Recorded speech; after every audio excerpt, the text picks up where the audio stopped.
Makeup করলে কি মুখ ঘেমে যায়? মেকআপের বারো অবস্থা হয়ে যাচ্ছে? মেকআপ করে ঘরের বাইরে বেরালে কিছুক্ষণ থাকার পরে কি মুখ কালো দেখায়? বাড়ির থেকে যেভাবে সুন্দর করে সাজুগুজু করে বেরোচ্ছ, শেষ পর্যন্ত সেই মেকআপটা থাকছে না, তাই না? আর যেটা সব থেকে বড় প্রবলেম, মেকআপ করার পরে কিছুক্ষণ পরে হাসলে চোখের তলায় একটা ক্রিজ এরিয়া আর ঠোঁটের দুপাশে স্মাইল লাইন্স এগুলো দেখা যাচ্ছে, তাই না? আর মুখের যেখানে সেখানে ফাউন্ডেশন জমে ছোপ ছোপ হয়ে যায়, ইত্যাদি ইত্যাদি অনেক problem. Hello friends, welcome back to Sajghar. আমি অন্তরা, আর সাজঘরে চলে এসেছি তোমাদের প্রবলেমের সলিউশন নিয়ে। তবে তার আগে মেক শিওর আমার চ্যানেল সাজঘরকে করে নাও সাবস্ক্রাইব, আর নিচে করে দাও একটা কমেন্ট করে জানাও যে তোমরা নেক্সটে আমার থেকে কি ভিডিও দেখতে চাও, কারণ আমি সর্বোপরি তোমাদের রিকোয়েস্টেড ভিডিও সবার আগে নিয়ে আসি। আমি এতক্ষণ ধরে তোমাদের সাথে প্রবলেমগুলি আলোচনা করছিলাম। প্রবলেম যখন আছে তখন তার সলিউশনও আছে। আমি যখন মেকআপ স্টার্ট করেছিলাম আমি তখন এক্স্যাক্টলি এই প্রবলেমগুলো ফেস করতাম। তারপরে দীর্ঘদিন ধরে মেকআপ করতে করতে আমার যা এক্সপিরিয়েন্স হয়েছে আজ কিন্তু আমি তোমাদের সাথে সেটাই শেয়ার করে নেব। আমি প্রত্যেকটা জিনিস ধাপে ধাপে বলবো এবং করে দেখাবো। তবে তার আগে তোমাদের বলবো, তোমরা কিন্তু ভিডিওটা প্রথম থেকে শেষ পর্যন্ত মন দিয়ে দেখবে। তোমরা যদি একটা স্টেপও স্কিপ করে যাও তাহলে কিন্তু তোমাদেরই লস। মেকআপ কালো হয়ে যাওয়ার অন্যতম কারণ হচ্ছে আমাদের মুখের মধ্যে থাকা অবাঞ্ছিত লোম, যেগুলোকে কিন্তু আমাদের ক্লিন করে নেওয়াটা ভীষণ জরুরি। তোমরা ওয়্যাক্সিং করো, থ্রেডিং ইজ ভেরি পেইনফুল। আমি সেটা তোমাদের সাজেস্ট করবো না। খুব ভালো হয়, আমি যেটা পার্সোনালি ইউজ করি, আমি এই ধরনের রেজার ইউজ করি। আমি তোমাদের স্ক্রিনে দেখিয়ে দিচ্ছি সেটা। আর এই রেজার দিয়ে খুব ইজিলি কিন্তু ফেশিয়াল হেয়ার রিমুভ হয়ে যায়। এটা দিয়ে তোমরা ফেশিয়াল হেয়ার রিমুভ করো, তারপরে যদি তোমরা মেকআপটা করো তাহলে দেখবে মেকআপ স্কিনের মধ্যে খুব ভালোভাবে বসছে, আর আমাদের স্কিনটাও কিন্তু দেখতে কালো লাগছে না। মেকআপকে ভালো করে বসাতে হলে, মেকআপ লং লাস্টিং করতে হলে, তার জন্য আমাদের দরকার, সব থেকে আগে যেটা দরকার সেটা হচ্ছে স্কিন প্রিপারেশন করা। স্কিন প্রিপারেশন হচ্ছে মেকআপের একটা অন্যতম স্টেপ, যেটা কোনোভাবে স্কিপ করা যাবে না। তার জন্য আমাদের করে নিতে হবে, নাম্বার 1 হচ্ছে ফেসটাকে ভালো করে ক্লিন করতে হবে। You can use any type of cleanser, face wash, wet wipes. আমি যেটা প্রেফার করি সেটা হচ্ছে কোনো কিছুর দরকার নেই, ফেস ওয়াশ ইউজ করা। কিন্তু সেই ফেস ওয়াশটা ইউজ করতে হবে according to your skin type. তোমার স্কিন টাইপ যদি হয়ে থাকে অয়েলি তাহলে তুমি ইউজ করো হিমালয়ান নিম ফেস ওয়াশ। তোমার স্কিন টাইপ হয়ে যদি থাকে ড্রাই তাহলে তুমি ইউজ করো নিউট্রিজেনা ডিপ ক্লিন। এটা হচ্ছে একটা মাইল্ড ফেস ওয়াশ। কখনোই কোনো ফোমিং ফেস ওয়াশ মেকআপের আগে ইউজ করবে না। ফোমিং ফেস ওয়াশ আমাদের স্কিনকে ভীষণ রকমভাবে ড্রাই করে দেয়, আর সেই ড্রাইনেসের কারণে কিন্তু আমাদের ফাউন্ডেশন ব্লেন্ড হতে ভীষণ প্রবলেম হয়, আর যে কারণে ফাউন্ডেশনের একটা ছোপ ছোপ ভাব থেকে যায়, ফাউন্ডেশন ঠিকঠাকভাবে ব্লেন্ড হয় না, বসে না, ইত্যাদি ইত্যাদি অনেক প্রবলেম চলে আসে। স্কিন প্রিপারেশনের সেকেন্ড স্টেপ হচ্ছে টোনার। আমি আমার ফেসটাকে অলরেডি ফেস ওয়াশ দিয়ে ক্লিন করে এসেছি, এবার আমি টোনার ইউজ করে নেব। আমার স্কিন টাইপ যেহেতু অয়েলি, তাই জন্য আমি ইউজ করবো অয়েলি স্কিনের টোনার। তোমার স্কিন টাইপ যদি হয়ে থাকে অয়েলি তাহলে তুমিও তাই ইউজ করো। তোমার স্কিন টাইপ যদি হয়ে থাকে ড্রাই তাহলে ইউজ করো তোমরা ডাবল গুলাবেরি রোজ ওয়াটার। আমি এবারে এই টোনারটা ইউজ করে নিচ্ছি। টোনার ইউজ করাটা ভীষণ হারে জরুরি। টোনার স্কিনের যে আমাদের পোরগুলো থাকে সেগুলোকে ভালো রকমভাবে মিনিমাইজ করে, আর স্কিনের মধ্যে যে পিএইচ ব্যালেন্স থাকে সেটাকে খুব ভালোভাবে মেনটেন করে রাখে।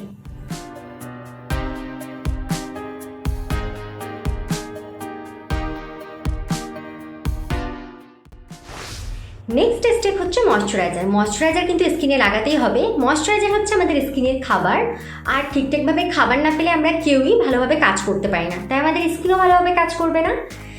আমি এখানে ইউজ করব আমার স্কিনের অ্যাকর্ডিংলি ময়শ্চারাইজার। প্রতিটা জিনিস কিন্তু স্কিনের অ্যাকর্ডিংলি ইউজ করা উচিত। আমি ইউজ করছি নিউট্রিজেনা হাইড্রো বুস্ট ওয়াটার জেল, কারণ আমার স্কিন টাইপ হচ্ছে অয়েলি। তোমার স্কিন টাইপ যদি হয়ে থাকে ড্রাই তাহলে তুমি ইউজ করতে পারো নেভিয়া ময়শ্চারাইজার। আমি এটা ভালোভাবে আমার ফুল ফেসের মধ্যে এবং গলার মধ্যে দিয়ে নিচ্ছি।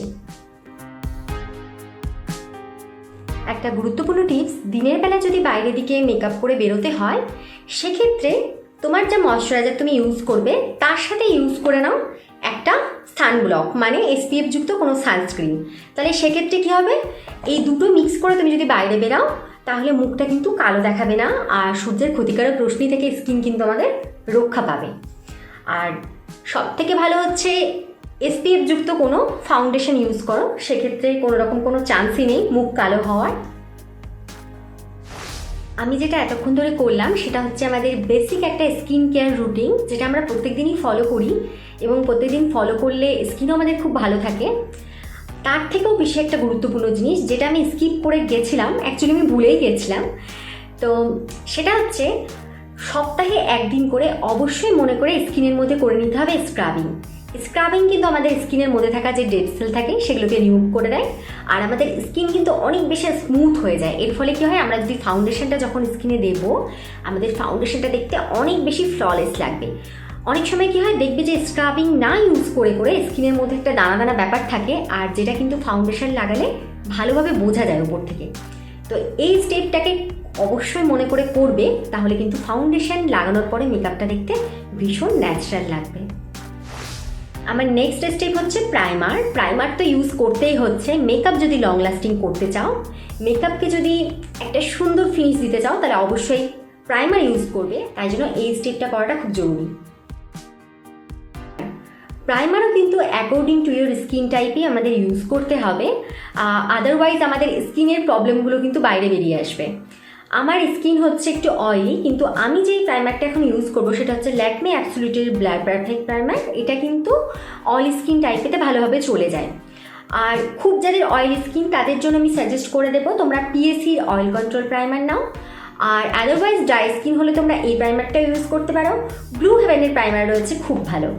আচ্ছা, এবার আমি প্রাইমারটাকে হাতের মধ্যে নিয়ে নিয়েছি। দেখো, প্রাইমার ইউজ করতে হবে, সেটাও কিন্তু একটা কোয়ান্টিটি, মানে মাপ খুব অল্প পরিমাণে নিয়ে ইউজ করতে হবে। জাস্ট যেখানে তোমার প্রবলেমেটিক এরিয়াগুলো আছে তুমি সেই জায়গাগুলোতেই দাও, খুব ভালো হয়। ওপেন পোর্সের জায়গাগুলোতে, আমার যেমন এখানে একটু ওপেন পোর্সের প্রবলেম আছে, আমি এখানে হালকা করে দিয়ে নিচ্ছি, নাকে দিচ্ছি, এই জায়গাগুলোতে দিয়ে নিচ্ছি ভালো করে। প্রাইমার ব্লেন্ড করারও কিছু নিয়ম রয়েছে। প্রথমে হালকা হাতে এভাবে হালকা হালকা করে ব্লেন্ড করে নিতে হবে। জাস্ট স্প্রেড হয়ে যাচ্ছে জিনিসটা, এরপরে কিন্তু আমি ড্যাব ড্যাব করে নেবো আঙুল দিয়ে। এরপরে কী হয়, আমার প্রাইমারটা ভালোভাবে স্কিনের মধ্যে চলে যায়।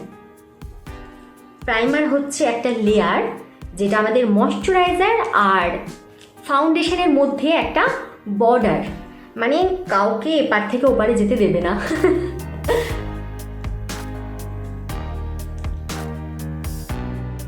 আমার প্রাইমার ব্লেন্ড করা হয়ে গেছে। কখনোই কিন্তু আঙুল দিয়ে খুব বেশি বেশি করে প্রাইমারকে ব্লেন্ড করবে না, সেক্ষেত্রে কী হবে কি, আমাদের মানে যেটা ভেতর দিকে ময়শ্চারাইজার থাকে সেটা কিন্তু উঠে আসার চান্স থাকে। আচ্ছা, আমার প্রাইমার ইউজ হয়ে গেছে। এবারে আমি নিলাম এখানে একটা টিস্যু। এই টিস্যু পেপারটাকে আমি আমার ফেসের মধ্যে এভাবে দিয়ে নিচ্ছি। এটার পেছনে কারণ রয়েছে। আমার ফেস যদি হয়ে থাকে অয়েলি, আমার যদি ফেস থেকে অনবরত অয়েল বেরোতে থাকে, ঘামতে থাকে আমার মুখ, তাহলে এই মুহূর্তে কিন্তু এই টিস্যুর মধ্যে এক্সেস যে ঘামটা, এক্সেস যে ময়শ্চারাইজারটা, সেটা কিন্তু চলে আসবে।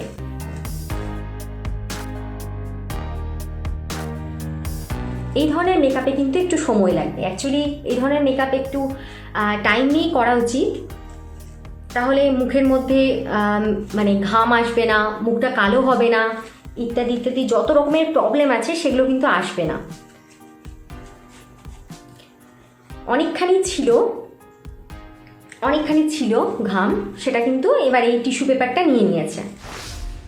আমার নেক্সট স্টেপে যাওয়ার আগে শেয়ার করে নেবো একটা গুরুত্বপূর্ণ টিপস। তোমার মুখের মধ্যে যদি ঘামের সমস্যা থাকে, তাহলে মেকআপ করার আগে মনে করে মুখের মধ্যে ইউজ করে নাও বরফ। সেই বরফটা তোমরা ডাইরেক্টও অ্যাপ্লাই করতে পারো, টাওয়ালের মধ্যে নিয়েও অ্যাপ্লাই করতে পারো। আর খুব বেশি এক্সেস পরিমাণে অয়েল যদি মুখ দিয়ে বেরায়, তাহলে সপ্তাহে মোটামুটি 2 থেকে 3 দিন সকালবেলা উঠে মুখের মধ্যে বরফ ইউজ করো, তাতে কি স্কিনটাও ভালো থাকবে, আর স্কিনের মধ্যে যে ঘামের টেন্ডেন্সি সেটা কিন্তু আস্তে আস্তে কমে যাবে। তো এবার আমি ইউজ করব ফাউন্ডেশন, আর আজ আমি ইউজ করব ফিট মি ফাউন্ডেশন, আর আমার সেট নাম্বার হচ্ছে 310। হাতের মধ্যে নিয়েছি আমি একটা বিউটি স্পঞ্জ, আর এই বিউটি স্পঞ্জকে আমি খুব ভালো করে জলের মধ্যে ভিজিয়ে নিয়ে জলটা বের করে নিয়েছি চিপে। বিউটি স্পঞ্জ কিছুতেই ড্রাই রাখা যাবে না, সেক্ষেত্রে কিন্তু ফাউন্ডেশন ব্লেন্ডিংয়েতে প্রবলেম হবে। ফাউন্ডেশন নিতে হবে according to your skin type. যদি স্কিন টাইপ হয়ে থাকে অয়েলি, তাহলে সেক্ষেত্রে ফাউন্ডেশন নিতে হবে একটু ম্যাট বেসের, তাহলে স্কিনের মধ্যে ব্লেন্ড হতে সুবিধে হবে।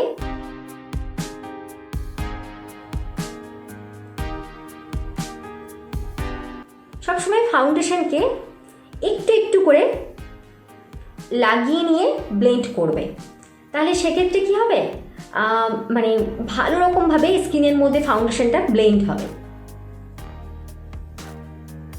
আমার এটুকু পোর্শন হয়ে গেছে, এবার আমি দিয়ে নেব নাকে একটু। কি মনে হচ্ছে আমি এইটুকু জায়গা কেন বাদ দিলাম? কারণ রয়েছে, সব থেকে বেশি মেকআপ ফাটে, সব থেকে বেশি ক্রিজ এরিয়া কোথায় দেখা দেয়? এই চোখের নিচে আর স্মাইল লাইনেসে। সো আমি এইটুকু জায়গা বাদ দিয়ে আজকের মেকআপটা করছি।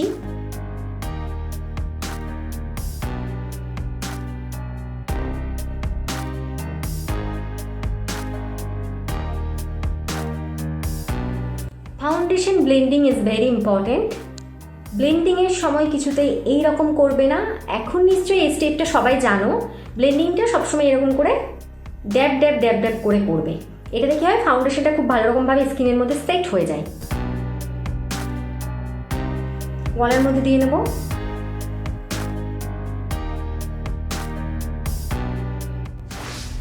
Colour corrector, colour concealer, foundation, setting powder, compact, এই ধরনের জিনিস ইউজ করতে করতে কি হয়, একটার পর একটা লেয়ার মুখের মধ্যে আসতে গেলে অটোমেটিক্যালি মেকআপের লেয়ারটা মোটা হয়, মেকআপ আমাদের ফেটে যায়।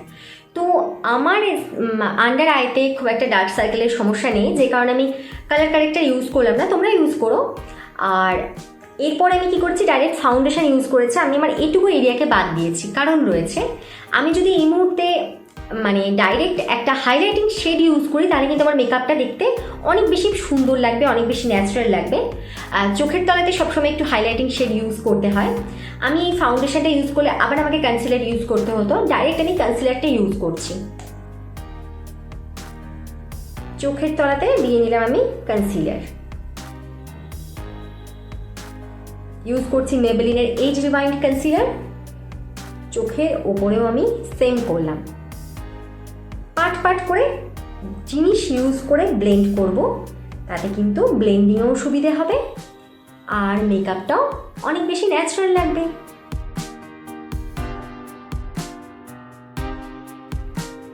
আমি সেমভাবে এই দিকটা করে নিচ্ছি অফ ক্যামেরায়। আন্ডার আইতে আমি ইউজ করে নিয়েছি, এবার আমি ইউজ করব কপালে। উল্টো একটা বস শেপ বানিয়ে নিয়েছি।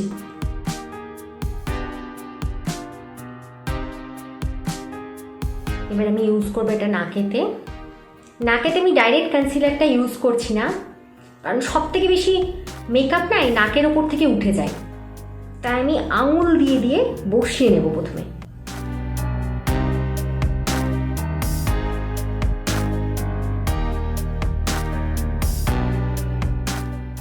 এরপরে আমি বিউটি স্পঞ্জ ইউজ করব।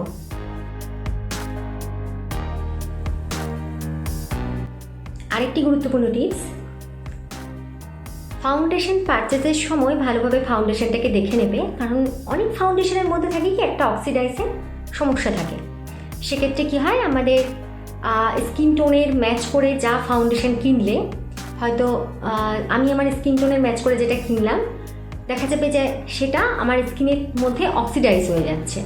আমি বলতে যাচ্ছি, আমি যদি কোনো একটা লাইটার শেড কিনি, দেখা যাবে সেটা আমার স্কিনের মধ্যে একেবারে মিশে যাচ্ছে। আমি যদি আমার স্কিনের টোন টু টোন যদি কিনি, যেমন শেড আমি সেরকমই যদি কিনি, তাহলে সেক্ষেত্রে হয়তো ডাউন টোন হয়ে যাচ্ছে, তখন কি হয়, মেকআপটা দেখতে কালো লাগে। তো এই জিনিসটা একটু খেয়াল রেখে।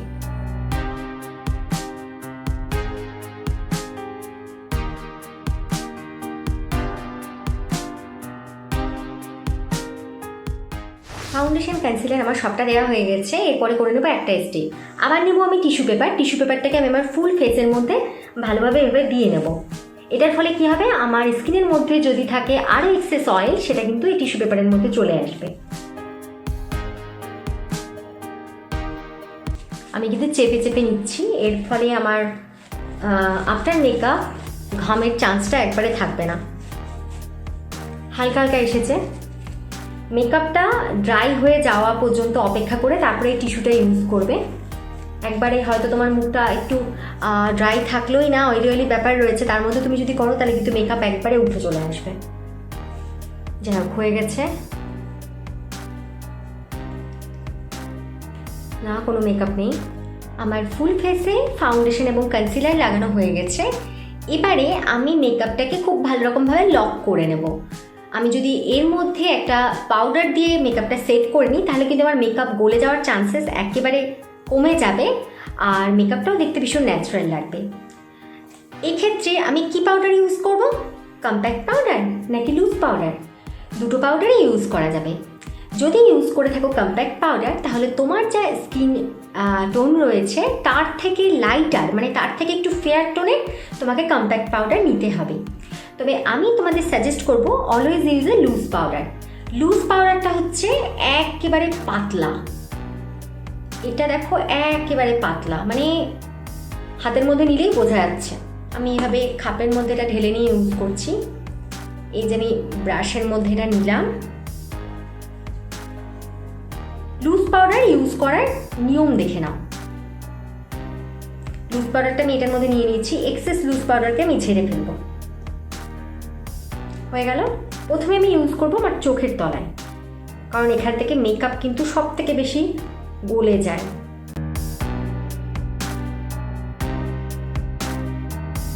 এরপরে মুখের অন্যান্য পোর্শনেতে আমি ইউজ করে নিচ্ছি।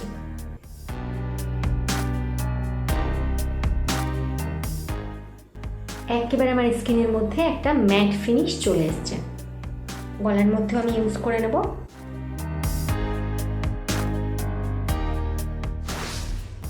আমি আমার ফুল মেকআপটা করে চলে এসেছি অফ ক্যামেরাতে। মেকআপের একটা লাস্ট এবং ভীষণ ইম্পর্টেন্ট একটা স্টেপ হচ্ছে যেটা মেকআপকে লং লাস্টিং করে, সেটা হচ্ছে সেটিং স্প্রে। ইউজ করতে হবে একটা সেটিং স্প্রে যেটা আমাদের মেকআপটাকে খুব ভালো রকমভাবে সেট করে দেয়। আমি ইউজ করছি ম্যাকের সেটিং স্প্রে।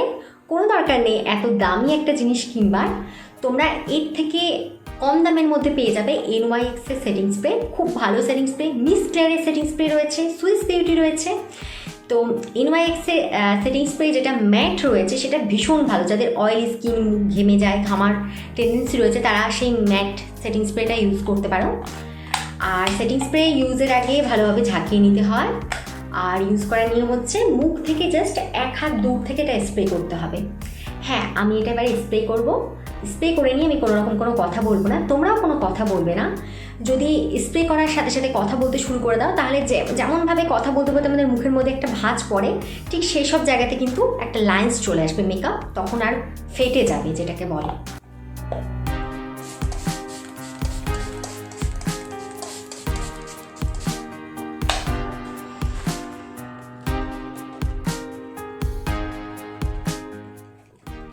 কেমন লাগলো আজকের আমার এই ভিডিওটা তা অবশ্যই আমাকে কমেন্ট করে জানাও। আর আমি যে স্টেপগুলো ভালোভাবে ফলো করলাম, যেভাবে মেকআপটা করলাম, সেই স্টেপগুলো ফলো করে তোমরাও যদি মেকআপটা করতে পারো, then I am damn sure যে ফিউচারে তোমরা এই ধরনের প্রবলেমের কিছুতেই আর সম্মুখীন হবে না। নেক্সটে আবার খুব তাড়াতাড়ি নতুন ভিডিওর সঙ্গে দেখা হচ্ছে। ততক্ষণের জন্য সবাই খুব ভালো থেকো। টাটা বন্ধুরা।